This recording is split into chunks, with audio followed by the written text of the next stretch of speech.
ভাবুন রাত ঠিক ৩টা ১৭ মিনিট, চারিদিকে নিস্তব্ধতা, সবাই গভীর ঘুমে। হঠাৎ আপনার বিছানাটা কাঁপতে শুরু করলো। প্রথমে মনে হলো হয়তো বা মাথা ঘুরছে, কিন্তু না। দেয়ালের ঘড়ি মাটিতে পড়ে ভেঙে গেল, আলমারি দুলছে, জানালার কাচ কাঁপছে। বাইরে মানুষের চিৎকার, মাত্র ২০ সেকেন্ড। আর সেই ২০ সেকেন্ডে একটি শহর বদলে গেল ধ্বংসস্তূপে। কিন্তু প্রশ্ন হলো, এই ধ্বংসযজ্ঞ শুরু হওয়ার কয়েক সেকেন্ড আগে পৃথিবীর গভীরে ঠিক কী ঘটেছিল? কী সেই অদৃশ্য শক্তি যে কয়েক মুহূর্তে শত শত ভবন মাটিতে মিশিয়ে দিতে পারে? পৃথিবী কি হঠাৎ রেগে যায়, নাকি কোটি কোটি বছর ধরে জমে থাকা শক্তি এক মুহূর্তে বিস্ফোরিত হয়? সবচেয়ে রহস্যময় বিষয় হলো, অনেক সময় কুকুর, বিড়াল, এমনকি সাপও মানুষের আগে অস্বাভাবিক আচরণ করতে শুরু করে। তারা কি এমন অনুভব করে যা আমরা পারি না? আর যদি বিজ্ঞান এত উন্নত হয়, তাহলে আজও কেন কেউ নির্দিষ্ট দিন তারিখ বলে ভূমিকম্পের পূর্বাভাস দিতে পারে না? আজকের ভিডিওতে আমরা পৃথিবীর গভীরে লুকিয়ে থাকা এমন সব রহস্য জানবো যা হয়তো পৃথিবীকে আপনি আর আগের মতো দেখবেন না। তাই ভিডিওটি শেষ পর্যন্ত দেখুন, কারণ শেষের দিকে এমন কিছু বাস্তব ঘটনা জানবেন যা বিজ্ঞানীদেরও অবাক করে দিয়েছে। আমরা প্রতিদিন যে মাটির ওপর হাঁটি, সেটিকে আমরা শক্ত, স্থির এবং নিরাপদ মনে করি, কিন্তু সত্যিটা সম্পূর্ণ ভিন্ন।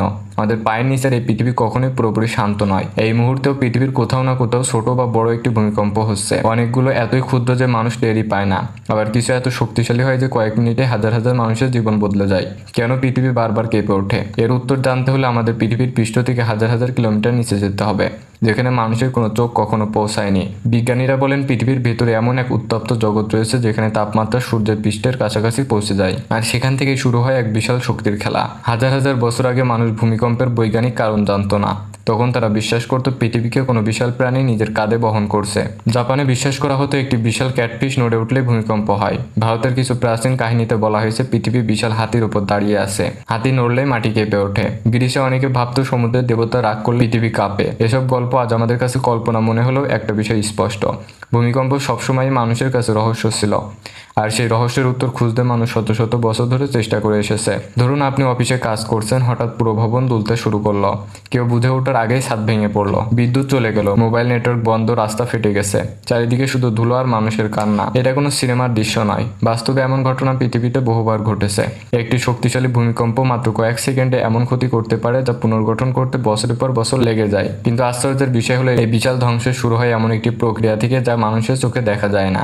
পৃথিবীর গভীরে বছরের পর বছর ধরে চাপ জমতে থাকে, আর একসময় সেই চাপ আর ধরে রাখা সম্ভব হয় না। তারপর এক মুহূর্তে মুক্তি পায় অকল্পনীয় শক্তি, আর আমরা সেটাকেই বলি ভূমিকম্প। কিন্তু সবচেয়ে বড় প্রশ্ন এখনো বাকি: পৃথিবীর ভিতরে কি এমন আছে যা কোটি কোটি টন পাথরকে নড়িয়ে দেয়? কেন জাপানে প্রায় ভূমিকম্প হয়, কিন্তু পৃথিবীর অনেক জায়গায় বছরের পর বছর কিছুই হয় না? আর পৃথিবীর নিচে থাকা সেই বিশাল টেকটনিক প্লেটগুলো এই মুহূর্তে নড়ছে। যদি আমি বলি আপনি এই মুহূর্তে এমন একটি বিশাল পাথরের উপর দাঁড়িয়ে আছেন যেটি প্রতি বছর কয়েক সেন্টিমিটার করে নড়ছে, বিশ্বাস করবেন? শুধু আপনি নয়, পুরো বাংলাদেশ, ভারত, চীন, আমেরিকা সব মহাদেশে ধীরে ধীরে নড়ছে। এত ধীরে যে আমরা বুঝতেই পারি না। কিন্তু একদিন যখন এই বিশাল পাথরের প্লেটগুলো একে অপরকে আর সহ্য করতে পারে না, তখন মাত্র কয়েক সেকেন্ডে মুক্তি পায় এমন শক্তি যা হাজার হাজার পারমাণবিক বোমার সমান হতে পারে। কিন্তু এই শক্তি আসে কোথা থেকে? চলুন পৃথিবীর পৃষ্ঠ ভেদ করে হাজার হাজার কিলোমিটার নিচে নেমে যাই। আমরা যে মাটির উপর দাঁড়িয়ে আছি সেটি আসলে পৃথিবীর সবচেয়ে পাতলা স্তর। এই স্তরের নাম ক্রাস্ট। অবাক করার বিষয় হলো, এই ক্রাস্টের গড় পুরুত্ব মাত্র ৫ থেকে ৭০ কিলোমিটার। শুনতে অনেক মনে হলেও ৬৩৭১ কিলোমিটার ব্যাসার্ধ পৃথিবীর তুলনায় এটি একটি আপেলের খোসা থেকেও পাতলা। কিন্তু এই পাতলা স্তরের নিচে রয়েছে এমন এক উত্তপ্ত জগৎ যেখানে পাথরও ধীরে ধীরে তরলের মতো প্রবাহিত হয়।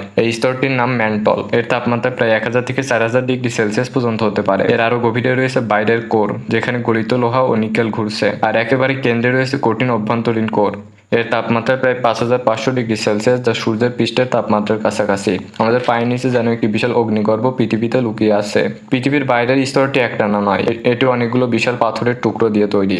এগুলোকেই বলা হয় টেকটনিক প্লেট। প্রতিটি প্লেটের আকার একটি দেশের নয়, বরং পুরো মহাদেশের সমান। প্রশান্ত মহাসাগরের নিচে রয়েছে বিশাল প্যাসিফিক প্লেট, আবার আমাদের বাংলাদেশ ও ভারতের নিচে রয়েছে ইন্ডিয়ান প্লেট। এই প্লেটগুলো সবসময় নড়ছে, তবে খুব ধীরে। প্রতি বছর মাত্র ২ থেকে ১০ সেন্টিমিটার নড়াচড়া করে। এত ধীরে যে আমাদের নখ যেভাবে বড় হয় প্রায় সেই গতিতে। কিন্তু কোটি কোটি বছর ধরে এই সামান্য গতি মহাদেশগুলোর অবস্থানে বদলে দিয়েছে। এখন প্রশ্ন হলো, প্লেটগুলো নড়ে কেন? এর কারণ হলো পৃথিবীর ম্যান্টলের ভেতরে থাকা উত্তপ্ত পদার্থের প্রবাহ। যেভাবে ফুটন্ত পানির মধ্যে পানি ঘুরতে থাকে, ঠিক তেমনি পৃথিবীর ভেতরে গলিত শিলা ধীরে ধীরে ঘুরছে, আর সেই প্রবাহ উপরের প্লেটগুলোকে ঠেলে নিয়ে যায়। কখনো দুটি প্লেট মুখোমুখি ধাক্কা খায়, কখনো তারা একে অপরের পাশ ঘেঁষে সরে যায়, আবার কখনো তারা একে অপরের থেকে দূরে সরে যায়। এই ৩ ধরনের গতি পৃথিবীর চেহারা বদলে দেয়। এখন আসল রহস্য শুরু হয়। দুটি প্লেট যখন একে অপরকে ধাক্কা দেয়, তখন তারা সঙ্গে সঙ্গে সরে যেতে পারে না, কারণ তাদের মধ্যে প্রচণ্ড ঘর্ষণ থাকে। ফলে তারা আটকে যায়, নিচের শক্তি থেমে থাকে না।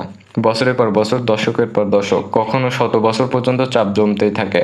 ভাবুন আপনি একটি স্প্রিং চেপে ধরে রেখেছেন, যত বেশি চাপ দেবেন ছেড়ে দিলে তত বেশি শক্তিতে লাফিয়ে উঠবে। পৃথিবীর ক্ষেত্রেও ঠিক সেটাই ঘটে। যখন চাপ আর ধরে রাখা যায় না তখন প্লেট হঠাৎ কয়েক সেন্টিমিটার থেকে কয়েক মিটার পর্যন্ত সরে যায়, আর সেই মুহূর্তে মুক্তি পায় বিপুল শক্তি। সেই শক্তি ভূকম্পন তরঙ্গ হয়ে চারিদিকে ছড়িয়ে পড়ে।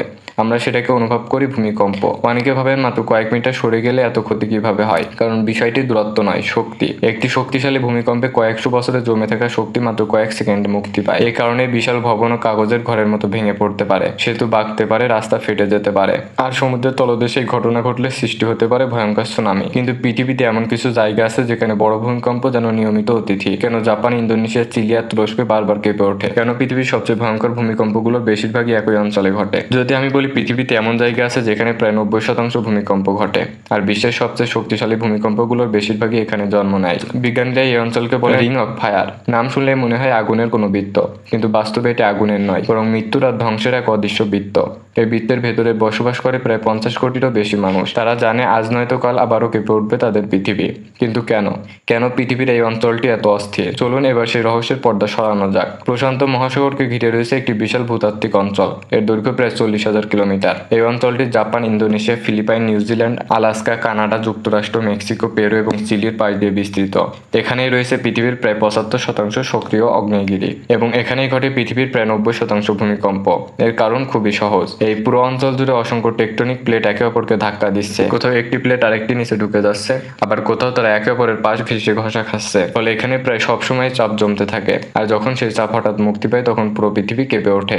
22শে মে 1960, দক্ষিণ আমেরিকার দেশ চিলি। সেদিন পৃথিবী এমনভাবে কেঁপেছিল যা আজও ইতিহাসের সবচেয়ে শক্তিশালী ভূমিকম্প হিসেবে পরিচিত। এর মাত্রা ছিল 9.5। ভাবুন, এত শক্তিশালী কম্পন হয়েছিল যে পৃথিবীর ঘূর্ণনেও সামান্য পরিবর্তন ধরা পড়েছিল। ভূমিকম্পের পর সৃষ্টি হয় বিশাল সুনামি। ঢেউ আসতে পারে শুধু চিলিতেই নয়, হাওয়াই, জাপান, এমনকি হাজার হাজার কিলোমিটার দূরের উপকূলেও। একটি ভূমিকম্প যার প্রভাব পুরো প্রশান্ত মহাসাগর অনুভব করেছিল। 26শে ডিসেম্বর 2004, অনেক মানুষ ছুটি কাটাতে সমুদ্র সৈকতে গিয়েছিলেন। হঠাৎ তারা একটি অদ্ভুত ঘটনা লক্ষ্য করলেন। সমুদ্রের পানি ধীরে ধীরে পেছনে সরে যাচ্ছে। অনেকে অবাক হয়ে সেই খালি সমুদ্র তলে হাঁটতে শুরু করলেন। কেউ বুঝতেই পারেনি এটি ছিল প্রকৃতির সবচেয়ে ভয়ঙ্কর সতর্কবার্তা। কয়েক মিনিট পর দিগন্ত জুড়ে দেখা গেল বিশাল এক কালো দেয়াল। এটি কোনো দেয়াল ছিল না, এটি ছিল প্রায় 30 মিটার উঁচু সুনামির ঢেউ। মাত্র কয়েক মিনিটের মধ্যে ইন্দোনেশিয়া, শ্রীলঙ্কা, ভারত, থাইল্যান্ড সহ বহু দেশের উপকূল ধ্বংস হয়ে যায়।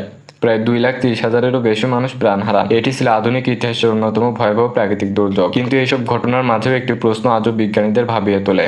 ভূমিকম্প শুরু হওয়ার কয়েক মিনিট কেন কুকুর হঠাৎ চিৎকার করতে থাকে? কেন পাখিরা একসঙ্গে উড়ে যায়? কেন সাপ গর্ত থেকে বেরিয়ে আসে? তারা কি এমন কিছু অনুভব করতে পারে যা মানুষের কোনো যন্ত্র এখনো পুরোপুরি ধরতে পারে না? 1975 সাল, চীনের একটি শহর। ভূমিকম্প হওয়ার কয়েক ঘন্টা আগে হঠাৎ হাজার হাজার সাপ শীতের মাঝেও গর্ত থেকে বেরিয়ে আসে। কুকুরগুলো অস্বাভাবিকভাবে চিৎকার করতে থাকে, গরু দৌড়াতে শুরু করে, পাখিরা হঠাৎ আকাশে ঝাঁকে ঝাঁকে উড়ে যায়। মানুষ প্রথমে বিষয়টিকে গুরুত্ব দেয়নি। কিছু কিছু বিজ্ঞানী এই অদ্ভুত আচরণ লক্ষ্য করে শহর খালি করার পরামর্শ দেন। কয়েক ঘন্টা পর একটি শক্তিশালী ভূমিকম্প পুরো শহর কাঁপিয়ে দেয়। হাজার হাজার ভবন ধসে পড়ে, কিন্তু আগে ভাগে মানুষ সরিয়ে নেওয়ার কারণে অসংখ্য মানুষের প্রাণ বেঁচে যায়। তাহলে প্রশ্ন হলো, প্রাণীরা কি এমন অনুভব করে যা আমরা পারি না? বছরের পর বছর ধরে পৃথিবীর বিভিন্ন দেশে একই ঘটনা দেখা গেছে। ভূমিকম্পের আগেও কুকুর অস্থির হয়ে যায়, বিড়াল লুকিয়ে পড়ে, গরু দৌড়াতে থাকে, হাতির পাল উঁচু জায়গায় চলে যায়, এমনকি মাছও অস্বাভাবিক আচরণ করে। কিন্তু কেন? বিজ্ঞানীরা মনে করেন ভূমিকম্পের আগে পৃথিবীর ভেতর থেকে খুব দুর্বল পি-ওয়েভ বা প্রাথমিক কম্পন বের হয়।